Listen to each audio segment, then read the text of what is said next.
You're listening to the Meditation and Attachment Podcast with George Haas. For more information, please visit our website at www.mettagroup.org. That's www.mettagroup.org. So welcome everybody. This is Meditation and Attachment,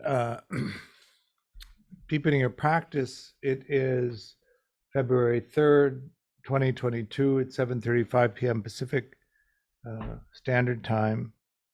And we've been talking loosely about the progress of insight, and tonight we're on the insight knowledge by comprehension of the third stage. I kind of talk about it like the three marks of existence: not self, impermanence, and suffering.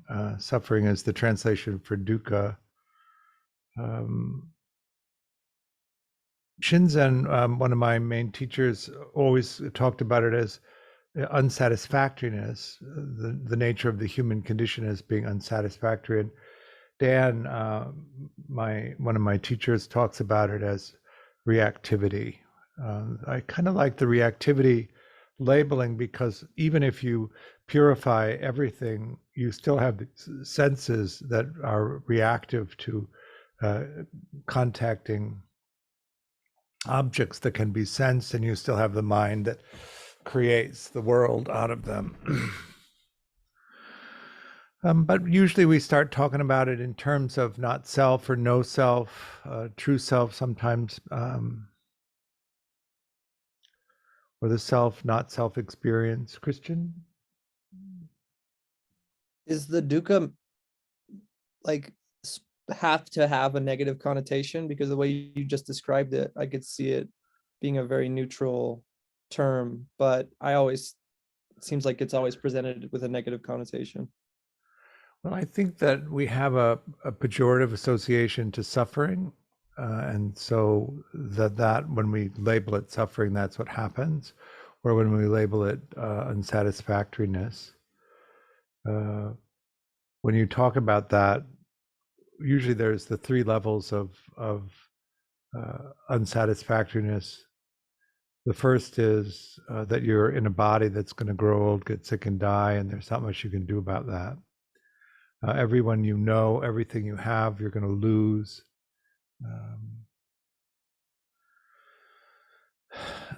The second level, of course, is that you get what you want sometimes, but you still lose it. Or sometimes you don't get what you want. And sometimes you have to put up with things that you don't want.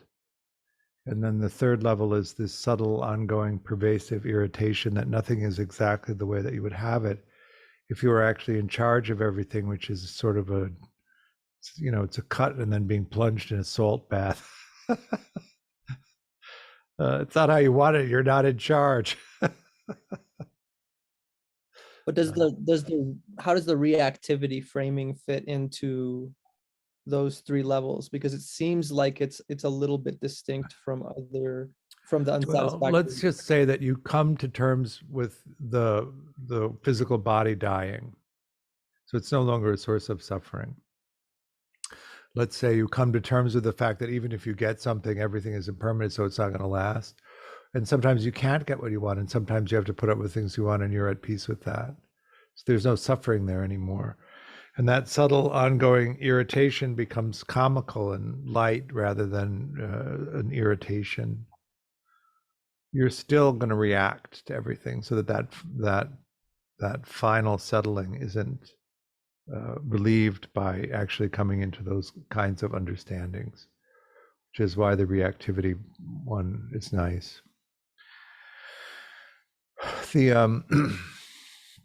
Dan gave me the Pith Instructions, which is a book he's recently translated, and one of the preliminary exercises is to go to an isolated place and contemplate all of the ways that you could die until you're trembling with fear that you're going to die. So I thought, all right, and I went up to a Big Bear retreat center, and they have a 2,200-year-old pine tree or conifer of some kind. So I just plopped myself down at the base of the tree in the morning, and I sat there contemplating all the many ways in which I could die, in every gory detail I could come up with, until by the time dinner time rolled around, I was actually frightened by the thoughts of that, because most of the time I'm unwilling to consider it, maybe. But there was a kind of freeing quality to it, and what it tends to do is push you into the experience of the present moment, where you're really going to engage the present moment because you get that it's not lasting. One of the things that happens to us in that fork of the road between engagement on the one hand and nihilism on the other is we somehow can imagine that we can preserve ourselves from having to suffer the loss of things by not allowing us to have them in the first place. If I haven't had it, then it won't matter if I lose it. And so we begin to restrict our willingness and to engage. But that's a poor understanding. We're going to lose it anyway. It doesn't matter whether you engage it or you don't engage it, you still get to lose it. But what you don't get by not engaging is the experience of having had it, of the meaningfulness that comes from that. And so the shift then into, I think, seeing that clearly would be that you want to go all in, knowing that you're going to lose it, rather than only willing to go in when you hold the illusion that you're not going to lose it. So the suffering, of course, is in losing it, but only if you don't want to lose it, or you think that there's a way not to lose it. If you go in with the idea that it eventually will be lost.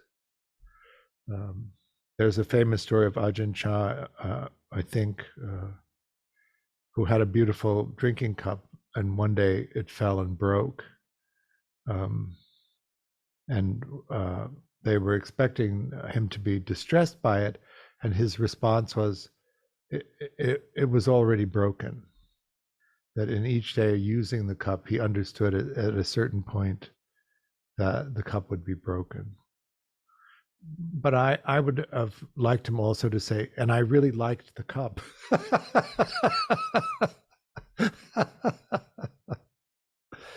It's okay to go for things and to get them and to have them and to enjoy them and then to lose them. In fact, that is the whole picture, not some other piece of it.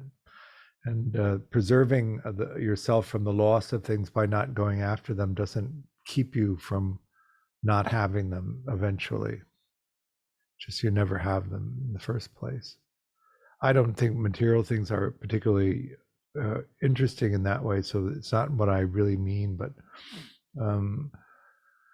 for me, the experience of something or the relationship to someone is actually the thing that matters the most, and to really go for these things, even though they're not to be kept. Is that making sense?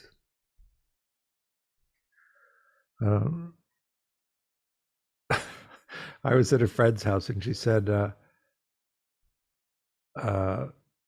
something along the lines of, I just don't want to suffer anymore. And so I said, well, the first noble truth is life is suffering. She said, fuck you, fuck you.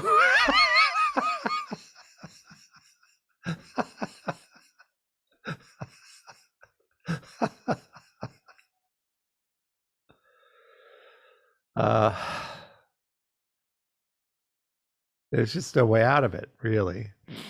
Have you noticed, anyone here, that you're not aging?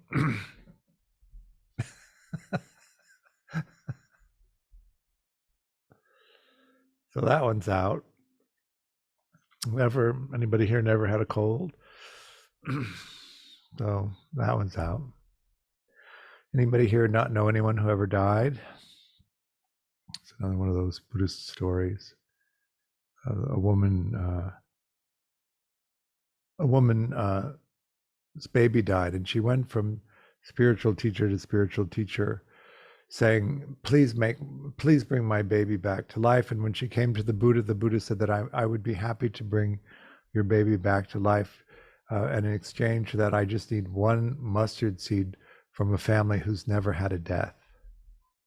And so she searched the countryside And in every household that she went to, everyone described the death experiences that they'd had. And so she came to understand that that was a natural process of this. So that's the dukkha aspect. So sitting into that, sitting in the contemplation of dying is one way to do it. The contemplation of imagining getting the thing that you want, and then imagine losing it. Imagine how you would enjoy the experience of having it, and then at the same time relinquish it when you lose it. And then what about that subtle irritation? Do you know what I'm talking about? That irritation at nothing being quite exactly right. Christian. I'm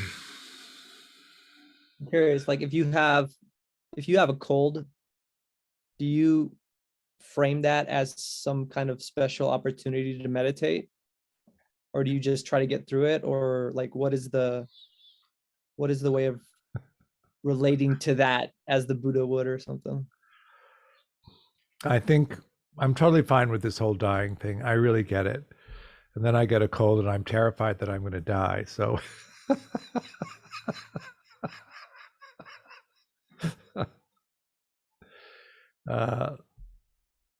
no, I don't. I don't frame anything like a special opportunity to practice. I think you should be practicing all of the time. You don't need a special opportunity to practice because you're just practicing the whole time, constantly pulling it into the present moment, noticing each time you pull out of the present moment so that you can come back into the present moment. Lucy, stop the commentary. Come over here.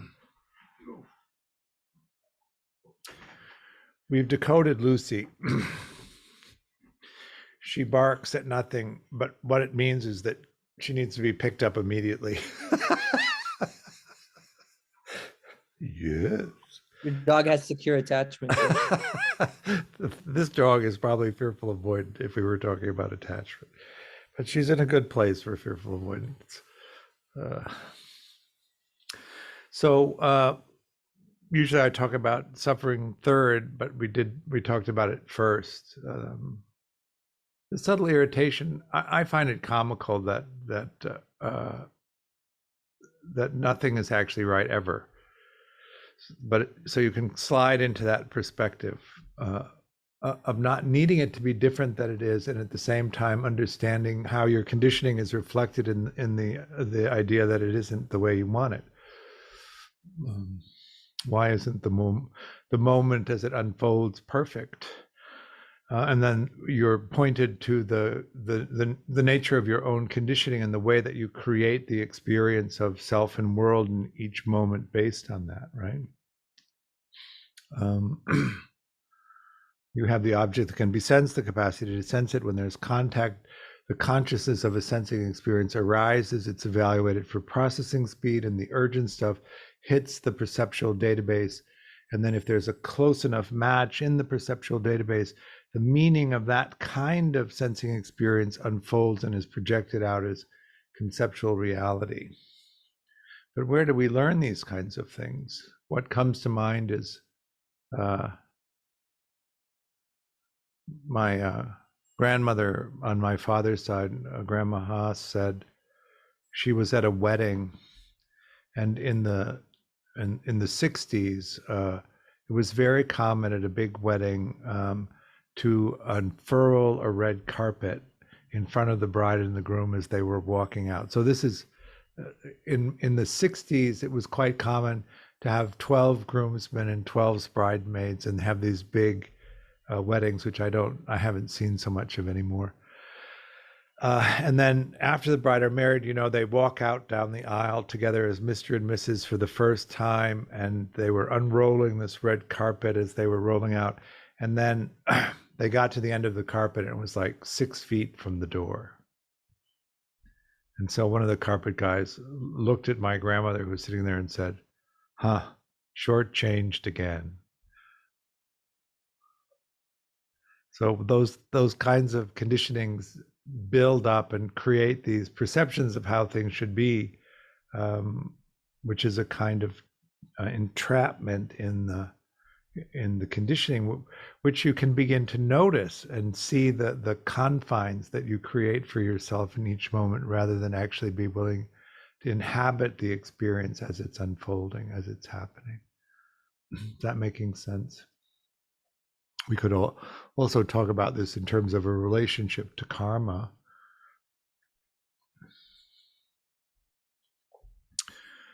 I've had this discussion quite a bit with Dan. If you undertake to live an ethical life, and you are pretty good about making ethical choices in the things that you do, then what you can expect is the thing that is happening to be a representation of good karma. What happens when the representation of the experience of the present moment isn't what you want, and yet you're living an ethical life, and so the experience that's arising in the present moment is considered good karma? How do you adjust to that? That's an interesting place, I think, to work with this. Then can you reframe it as, if this is the good karma, then this is what I want, and I should then engage in it the way that it is. We're reflecting back to see whether or not you are in fact living an ethical life, so that the expectation is appropriate for what's happening. But I can give you an idea of that. We're going to open a meditation center, and we found a building, and we figured out what the building would need. We'd fundraised, everything was in place, and then at the last minute it fell apart, which was quite painful and not at all what I wanted. But 2 months later, COVID happened. And if you look at it from that perspective, had we opened, we would have gone under, because we would have had to close the center. So actually the center not happening was the good karma, even though it was very painful and not what I wanted at the time. So the reflection then is always, this is what's actually happening.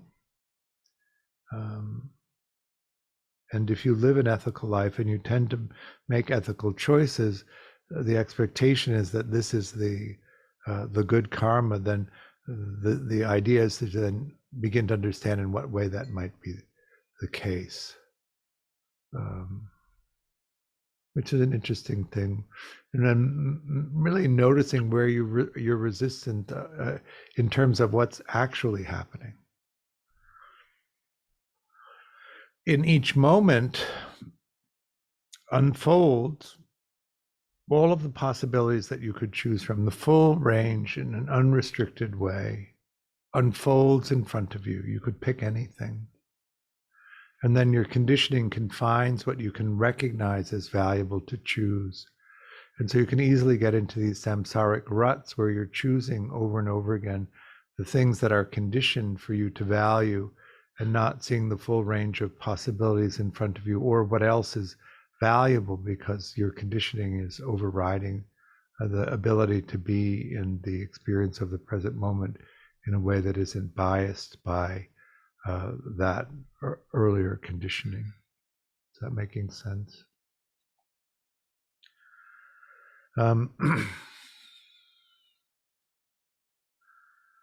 So that's really this inhabiting of the present moment, and engaging in an ethical life, and then seeing what's happening and trying to make sense of what's actually happening, rather than getting swept up over and over again and not wanting what's happening because you had an idea of what it should be instead. And then you find you're being taken in places that are beyond your experience, because you haven't limited your choices to things that you can imagine. Is that making sense? So then you have to open.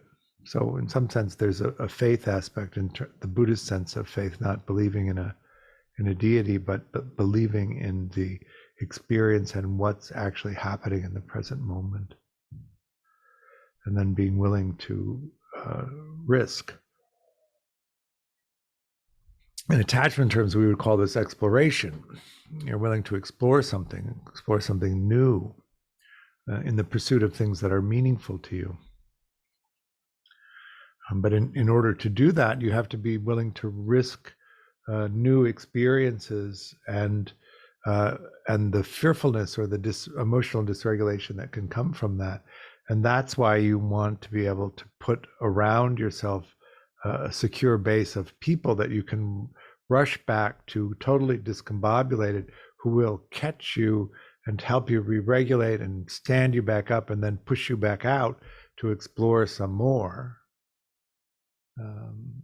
Because without that, really, the risk often is too great and we can't take it.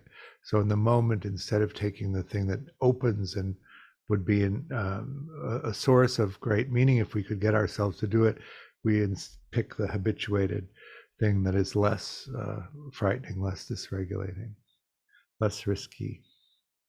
Even if in making that choice, we don't find the meaning that we need, and we come into a place of despair because we're not finding the meaning that we need. Is that making sense? It's in each of these moments of being able to choose. Can we take the risk because we know that we have a safety net of people who will catch us if we need that? Or do we have to always be with,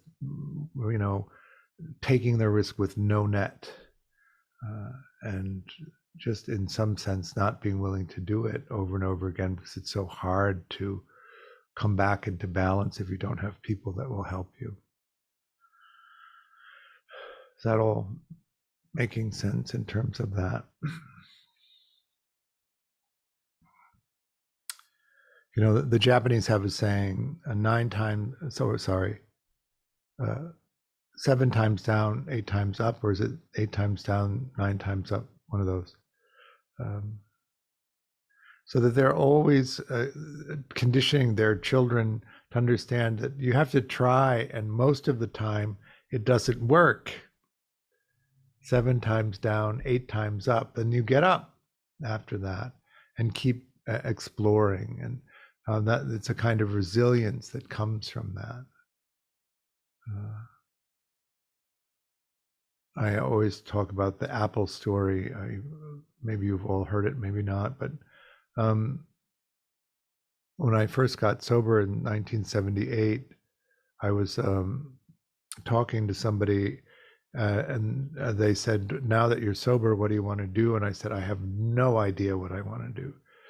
And he said, "Well," and I said, "And I have no way of finding out." Helplessness was one of my strategies. And he said, "Well, what kind of apples do you like?" And I said, "I don't like apples. They're hard, they're sour, they hurt my gums." And he said, "Well, that sounds like a Granny Smith, but there are a lot of other kinds of apples out there." I said, "Well, actually, the only apples we ever got were those." So he said, "Well, go to the Korean deli, buy a Granny Smith and buy one of their apples, eat them both, and then the next day go back and buy the apple that you liked better. And do that every day until you've tried all of the apples in the Korean deli." And at the time, there were like 26 varieties of apples. So it took almost a month of going to the deli. And at the end, I like Gala apples. And Pink Ladies were a close second. And Granny Smiths were dead last.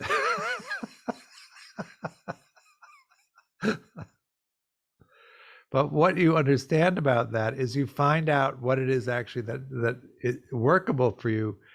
But 25 times I found out what wasn't workable. And that's the process. That's the understanding of what exploration is and how you find meaning in things. And that resilience that you need to have in order to be able to do that. And that resilience comes because you have this secure base to explore from, which are these relationships that support you.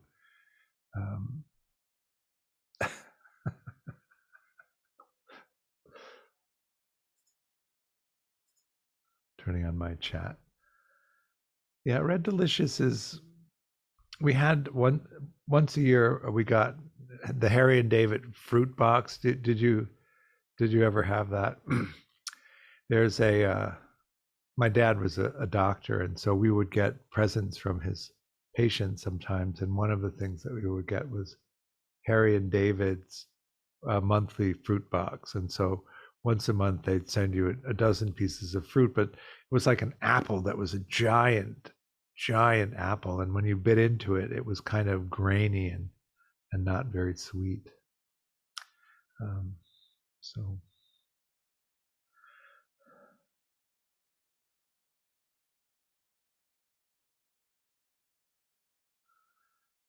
So let's talk about self, no self, or self and not self, or the perception of self.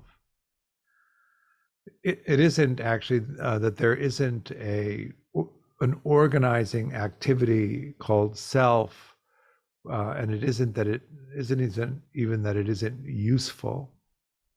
It is useful to be able to organize around a self identity. It is useful to develop skills that can be associated with self identities.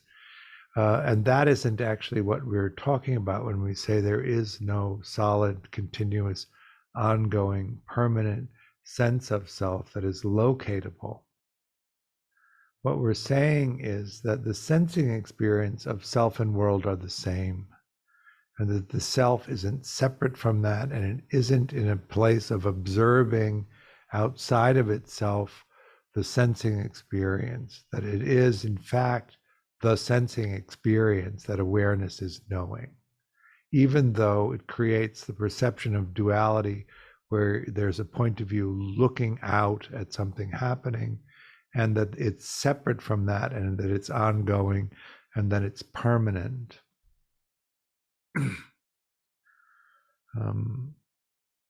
So we would make a distinction between consciousness and awareness, and that the self experience arises in consciousness, which awareness knows, but they're not the same thing.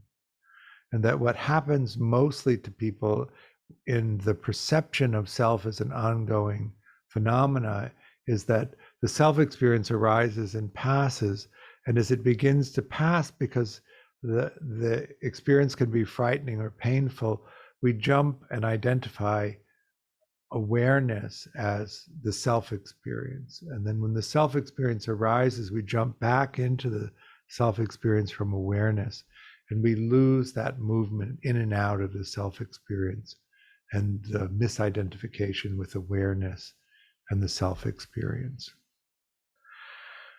One of the things that happens in terms of practice, depending on what kind of practice you're doing, is that you tend to have the experiences or the insights that are related to the meditation technique that you're doing. And so when you're practicing in a Theravada style, it's really about deconstructing and shutting off the sense of self. So in the studies that Judd Brewer and Dan Brown did around this, comparing Theravada, long-term Theravada meditators with long-term Tibetan meditators, the experience in the brain was quite different. The Theravada meditators tend to shut down the ACC, which is the center that generates the perception of self. And so when you come into that kind of no self experience, it's that the activity of the brain that would generate the perception of self shuts down, and so you come into a place that is without a sense of self. But you also come into a place that doesn't have that organizing principle to it. Christian? Could you guess at the feature of the Theravada meditation system that would shut that sense of self down as opposed to the Tibetan system? Well, the Tibetan system moves into this big open awareness. And so you shift your identification from the activities within awareness to the awareness itself, and you hold that as the object. And then what you are able to do is watch in awareness objects arise and pass, including the object of self-experience arising and passing. But you're watching it from the place of awareness, and you're shifting out of the ACC activity and the prefrontal cortex activity into the parietal lobe, which is more around the local global placing of attention. So you move out of the sense of self into the sense of global awareness, and all of the things are happening. Whereas in the Theravada practices, it tends to restrict the activation of the part of the brain that creates the self-experience. And so you have a different kind of experience. In the no self-experience in the Theravada tradition of practicing, it's an absence of that activity. And in the Tibetan one, it's a shift out of identification so that the activity is still happening. Do you think it might come out of some kind of narrowness of focus in the Theravada, or? I think that the deconstructing noting type practice that pulls everything apart is what causes it. Whereas they don't do that in Tibetan practice. So I'm assuming if you're coming to me that you're probably mostly Theravada practitioners, because I'm empowered to teach Theravada stuff, but not empowered to teach Tibetan stuff. So I don't really teach the Tibetan stuff. It's not. I'm expressly forbidden from doing it in Dan's tradition, so I don't. It doesn't mean there isn't that available. One of the things about cultural appropriation as a culture, which is what I think America is. We just take everything and glom it together into one thing.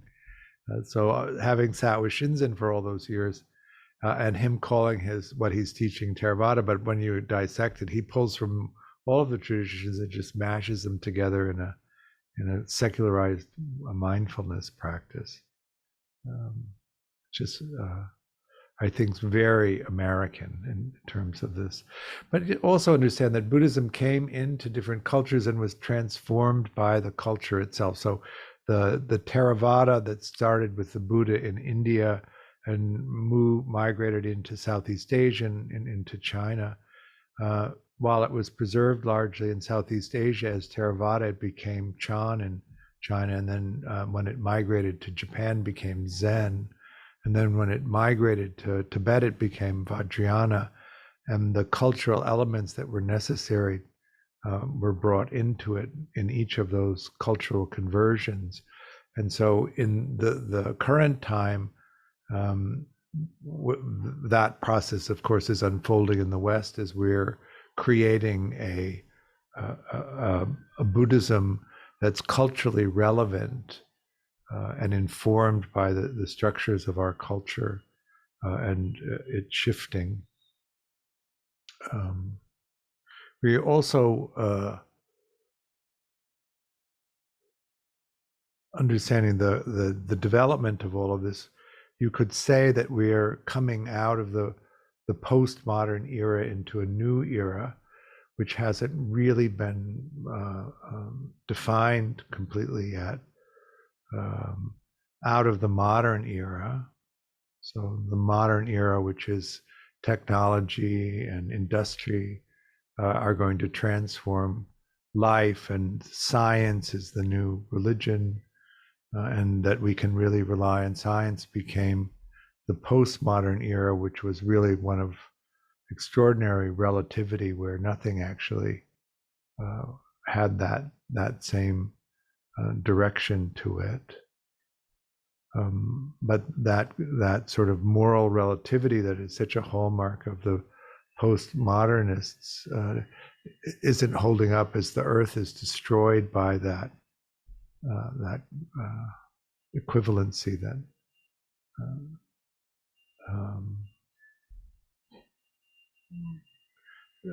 maybe it's an ordinary or necessary process of becoming disillusioned with certainty, and then the thing that reorganizes after that disillusionment. You following me on this? How do we come into peace with this, right? And then also organize our lives in such a way that we can pursue things that we find really meaningful, and at the same time inhabit the time that we're in, and the obligations that we have. One of the things that I find particularly plaguing about the postmodern view is that people withdraw from their responsibility to the community that they live in because of that belief.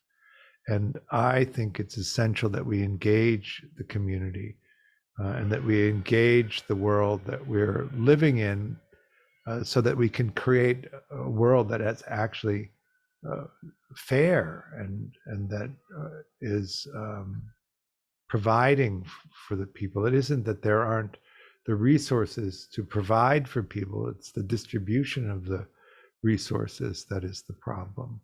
And that's really oriented because of these beliefs in an abandonment of the community in favor of the pursuit of individual accumulation.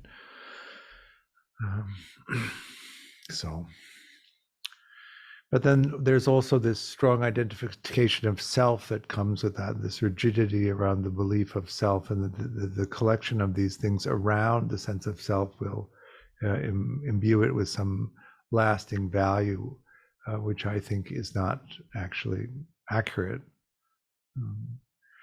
Do you have the sense that your self is ongoing and constant and has been the same your entire life and is unchanging? How could you have that if you actually paid attention to it? Do you have the perspective that you had as a 5-year-old? Can you even imagine what that perspective was like? Have you engaged in talking to a 5-year-old recently and tried to remember when you had a mind that would create the experiences of the world and in the same way? I mean, once you hit puberty and the mind develops this capacity for adult reason, all of that childlike capacity is lost, and can we even remember the perspective of it?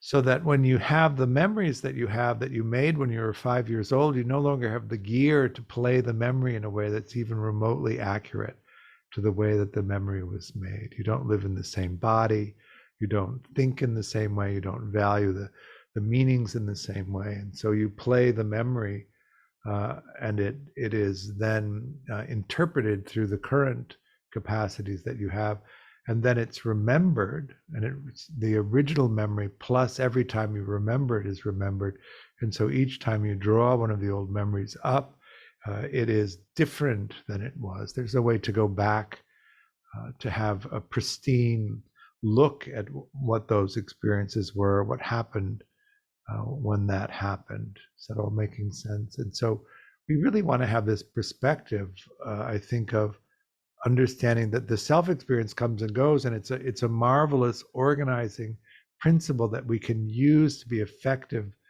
in our lives. But as soon as we don't need it anymore, it passes away. And then as the conditions change, in the next moment, the sense of self that arises is based on the current conditions, not based on the past conditions.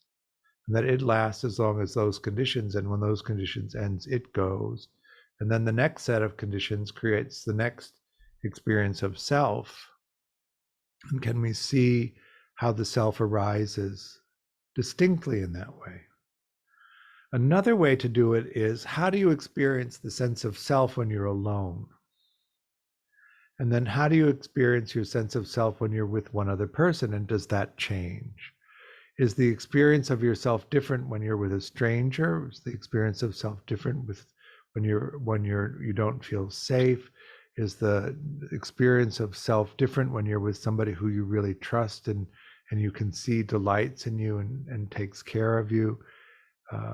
And can you see distinctly that because the conditions are different, the experience of self that arises to meet those conditions is different. What's it like to be in a small group, and how different is that than one-on-one or being alone? What's it like to be in a large group, and how different is that from the experience of the small group or the couple or when you're on your own? And really track that, so you begin to notice that the sense of self is constantly arising and passing, and constantly arising and passing based on the conditions in the moment. And as the conditions change, so does the sense of self, or the responsiveness of the sense of self change, all based on your perceptual database and your capacity to imagine. Imagination is important because it fills in the blanks when you don't actually have previous experience that matches the conditions. If you get really reticent about that, then you begin to restrict yourself over and over again to things, only to engaging in things that you've already experienced, so that you don't have to have the discomfort of not knowing what to do in a situation. That's a kind of rigidity of sense of self, or the belief that you need to protect the sense of self, you need to defend the sense of self, or you need to, or that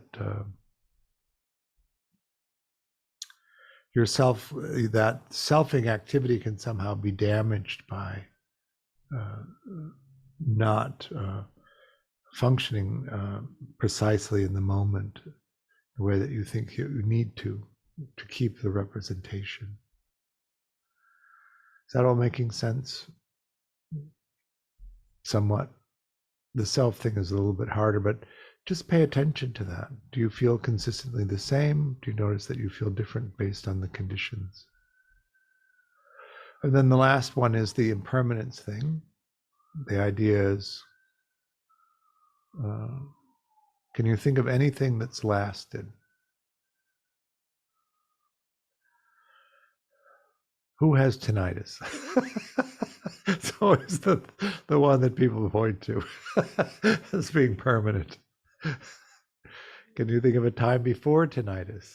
Do you always have an awareness of it, or does that even come and go as your attention to it comes and goes? Does the irritation about having it change? Does that come and go?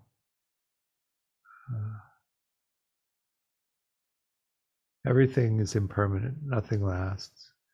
Nothing can be counted on to last. I'm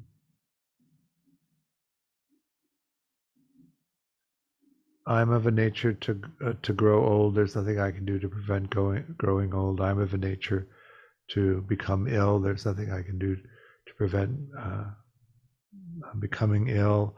I'm of a nature to die. There's nothing I can do to prevent dying.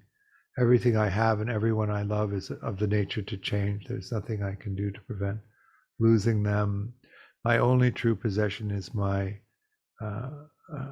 intentions and actions. There's no way that I can escape the consequences of my intentions and actions. The 5 remembrances around impermanence. Unsatisfactoriness or reactivity, and also the sense of self.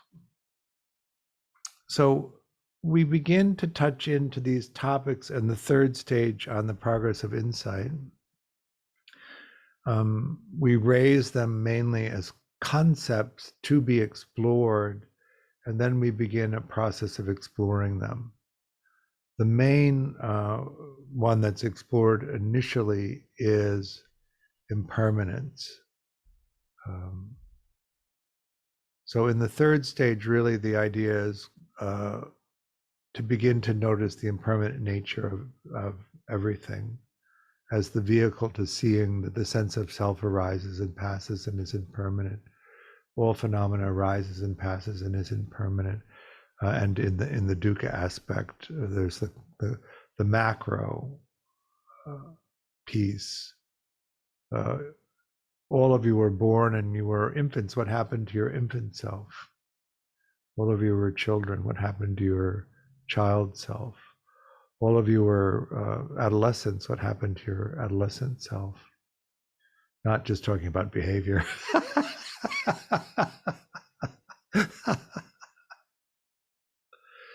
Where did it go?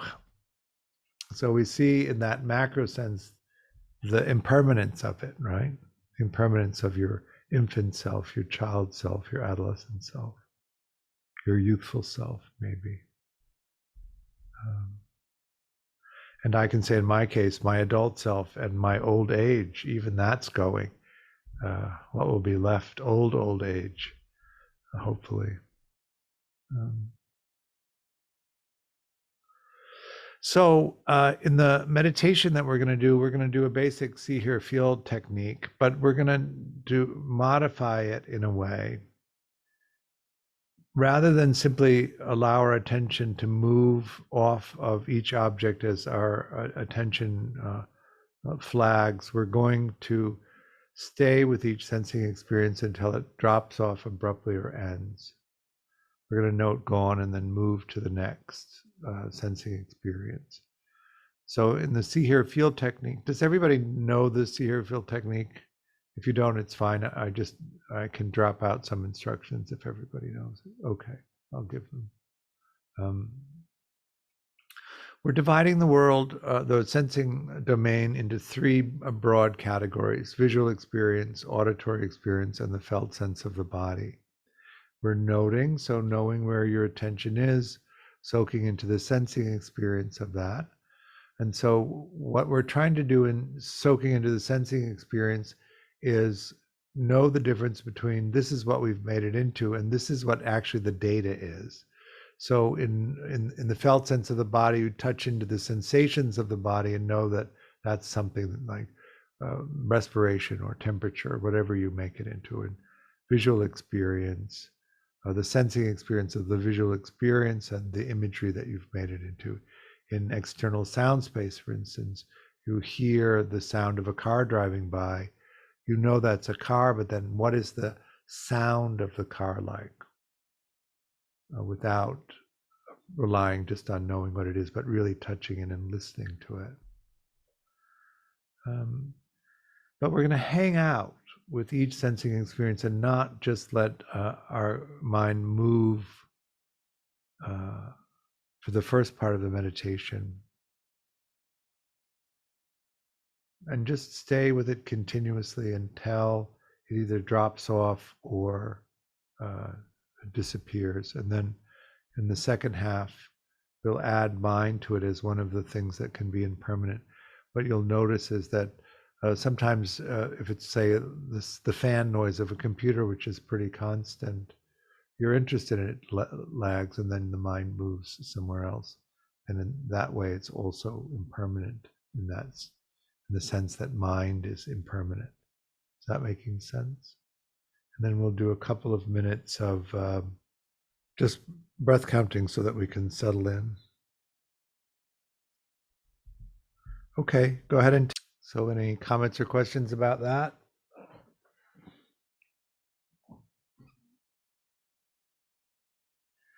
Did you find something permanent? Was the self lasting?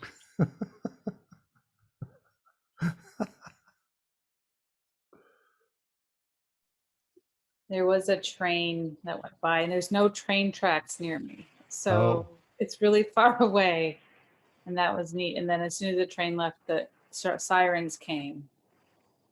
And then my computer monitor. My here, I always do here and then followed by a quick C because it overpowers the here quickly. Mm-hmm. I've still not been able to just stay with it here ever. All the way through? It almost always just does. I'll hear something and then the visual comes up right after. When you used to sit it against the stream, there was so much traffic on the street that actually there was like a bass white noise, and then individual cars would rise and fall, or individual motorcycles would rise and fall out of the bass sound.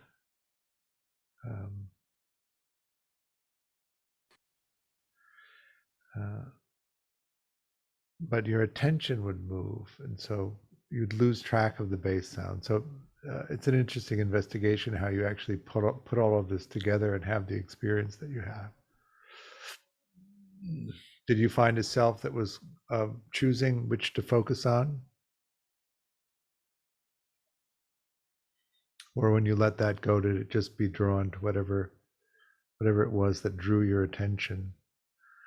Did you notice that sometimes the attention flows from one object to another? Sometimes multiple objects come up in the background and the mind tentatively chooses one and then flows in. Do you notice that sometimes it abruptly shifts depending on what the input is?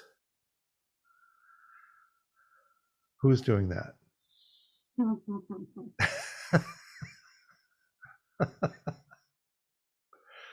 Expressly forbid yourself from doing it and then see whether that stops it from happening.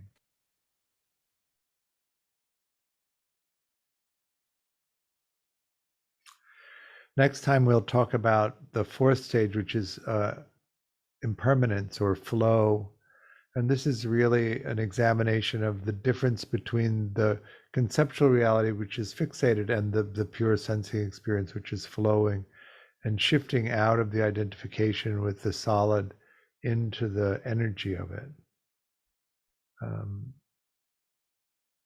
And then noticing how that, if you don't fixate anything, nothing is solid.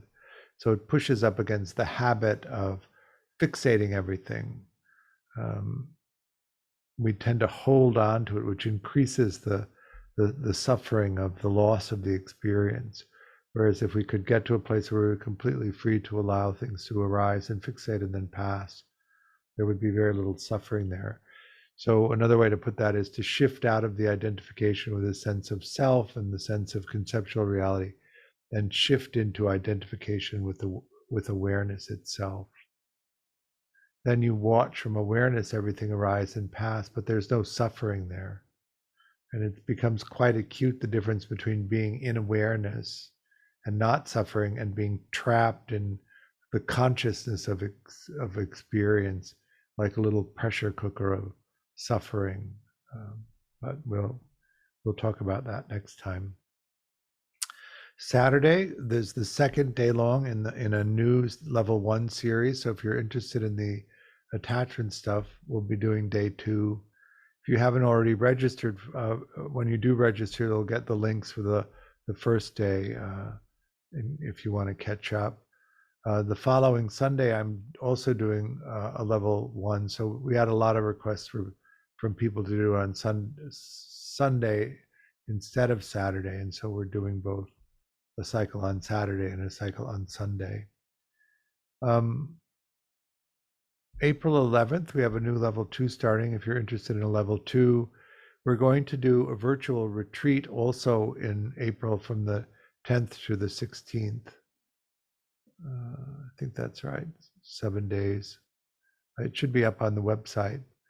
And we are going to do an in-person retreat in the fall from October 1st to October 8th. The in-person retreats are quite small, so if you're interested in doing an in-person retreat, I would even register now, because we've already had one registration. It's only been up for a minute, and it in the one that we did in December, it sold out 3 months ahead of time. So I think that's all that's happening. We're gonna do an I Love You, Keep Going. We've changed the name of the meditation and attachment for couples to I Love You, Keep Going.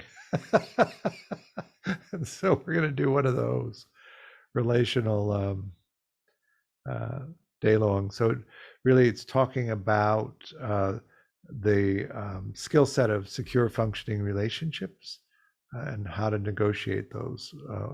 You can come with a partner if you want to, and then you'll spend the day working with your partner, or you can come singly and we'll just associate you with another single person during the course of the day long. I offer this class on a dana basis. Dana is the Pali word for generosity.